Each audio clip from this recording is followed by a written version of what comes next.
चंद्रयान-3 चांद पर लैंडिंग के बाद कौन कौन से बड़े काम करने वाला है? चांद के साउथ पोल पर क्या है इसका टास्क? चंद्रयान-3 का सफर चांद के बेहद करीब पहुंच चुका है।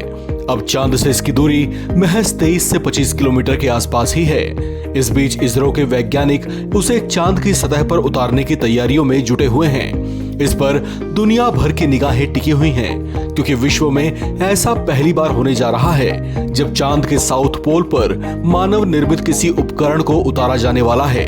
ये बात पूरी दुनिया के लिए इसलिए भी कौतूहल से भरा हुआ है, क्योंकि इस मिशन की सफलता चांद के दक्षिणी ध्रुव से जुड़े रहस्यों से पर्दा उठाएगा। ये चांद का वो हिस्सा है जहां तक दुनिया का कोई देश नहीं पहुंच पाया है। चंद्रयान-3 मिशन चंद्रयान-2 का ही अगला चरण है, जो चंद्रमा की सतह पर उतरेगा और परीक्षण करेगा।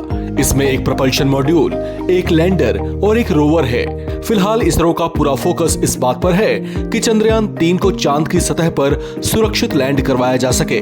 चंद्रयान-3 मिशन की सफलता के लिए चंद्रयान-2 के मुकाबले ज्यादा नए उपकरण बनाए गए हैं। जिन वजहों से चंद्रयान-2 मिशन चंद्रमा की सतह पर नहीं उतर पाया था, उन पर इस बार खास फोकस रखा गया है।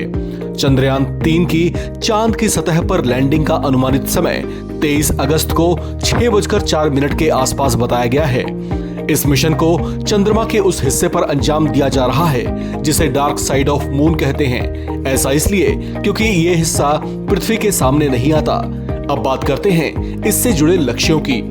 चांद पर चंद्रयान-3 के लैंडर विक्रम की लैंडिंग के बाद उसमें मौजूद रोवर, जिसका नाम प्रज्ञान है, वो लैंडर से अलग होकर चांद की सतह पर अपने काम में जुट जाएगा।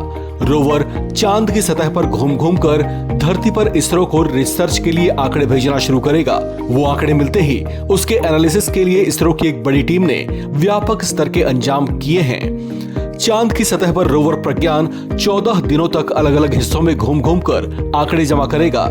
इसके लिए उसमें 2 खास तरह के उपकरण लगाए गए हैं। इनमें से एक है LIBS यानी इंड्यूस्ड ब्रेकडाउन स्पेक्ट्रोस्कोप। इसका काम चांद की डार्क साइड वाले सरफेस पर मौजूद मेटल्स की जांच करना है और ये पता लगाना है कि कौन कौन से मेटल्स वहां कितनी मात्रा में मौजूद हैं। इसका दूसरा खास उपकरण है APXS यानी अल्फा प्रैक्टिकल एक्सरे स्पेक्ट्रोमीटर। इसका काम चांद की सतह पर केमिकल्स का विश्लेषण करना है। इसरो के वैज्ञानिकों के मुताबिक इन दोनों उपकरणों का काम हालांकि एक जैसा है, लेकिन दोनों की तकनीक अलग अलग है। रोवर प्रज्ञान जो आंकड़े जुटाएगा उसे वो लैंडर विक्रम तक पहुंचाएगा, फिर लैंडर विक्रम उसे प्रपल्शन मॉड्यूल तक पहुंचाएगा। आपको बता दें कि इन दोनों उपकरणों की connectivity Indian deep space network से रहेगी। ये जो भी आंकड़े धरती तक पहुंचाएंगे वो कर्नाटक में मौजूद ब्यालालू की एक लेबोरेटरी में पहुंचेंगे, जिसका फौरन विश्लेषण शुरू कर दिया जाएगा। इसके कुछ दिनों के बाद संबंधित रिसर्च पेपर को इसरो जारी करेगा।